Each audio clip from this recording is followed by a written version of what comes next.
বর্তমানে মাগুরার মধ্যে সবথেকে ভাইরাল জায়গাগুলোর একটি হলো মিনি গদখালি খ্যাত জোয়ারদার ফুড পার্ক। আজকের ভিডিওতে দেখাবো জায়গাটা আসলে কেমন আর মাগুরা শহর থেকে কিভাবে যাবেন। এখানে ঢুকতেই চোখে পড়বে সারি সারি রং বেরঙের ছাতা দিয়ে তৈরি করা একটা সুন্দর নকশা। গেটের ভেতরে ঢুকতেই সামনে পাওয়া যাবে একটা সোজা লম্বা পথ, যার পুরোটা জুড়েই ঝুলছে রঙিন ছাতা। এই রং বেরঙের ছাতাগুলোই মূলত এখানকার সবচেয়ে বড় আকর্ষণ। দেখতে অনেকটা ভাইরাল গদখালির মতো, আর যার কারণেই দূর দূরান্ত থেকে মানুষ এখানে ছুটে আসছে। আপনি যদি বাইকে আসেন তাহলে বাইক পার্কিং এর জন্য আপনাকে আলাদা 20 টাকা দিতে হবে। তবে পার্কে ঢোকার জন্য আলাদা কোনো প্রবেশ মূল্য নেই, কারণ এটা মূলত একটা রেস্টুরেন্ট। কিছু ছাতা দিয়ে এমন ডেকোরেশন করে যে এত বড় একটা হাইপ তৈরি করা যায়, সেটা আসলে নিজের চোখে না দেখলে বিশ্বাস করা কঠিন। তবে ছাতাগুলো খুব সুন্দরভাবে সাজানো, আর জায়গাটা মোটামুটি বেশ বড়। এখানে বসার জন্য রয়েছে ছোট ছোট সুন্দর কটেজ, যেখানে পরিবার বা বন্ধুরা একসাথে সময় কাটাতে পারেন। আর থাক, বললাম না, পার্কের ভেতরেই আছে ছোট একটা ঝর্ণা, আর সেখানে কিছু মাছও রাখা আছে, যা পুরো জায়গার সৌন্দর্যকে আরো কয়েক গুণ বেশি বাড়িয়ে দিয়েছে। আমি ভিডিওতে এদের মেনু কার্ড দিয়ে দিচ্ছি, আপনারা চাইলে খাবারের আইটেম গুলো দেখে নিতে পারেন। তবে সত্যি বলতে খাবার খাওয়ার চেয়ে এখানে মানুষ বেশি আসে।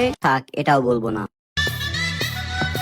এখন আসি এখানে যাবেন কিভাবে। মাগুরা শহর থেকে এই জায়গাটা প্রায় 25 কিলোমিটার দূরে। প্রথমে আপনাকে মাগুরা শহর থেকে যেতে হবে আরপাড়া বাজার। সেখান থেকে কালীগঞ্জ রোড হয়ে এগোলেই পেয়ে যাবেন এই পার্কটা। সব মিলিয়ে আমার কাছে জায়গাটা খুব ভালো লাগছে। খুব অসাধারণ না হলেও মোটামুটি বেশ ভালো। তবে এটা যদি জগদাল বাজারে হতো তাহলে বেশি চলতো। কেন চলতো এটাও বলবো না।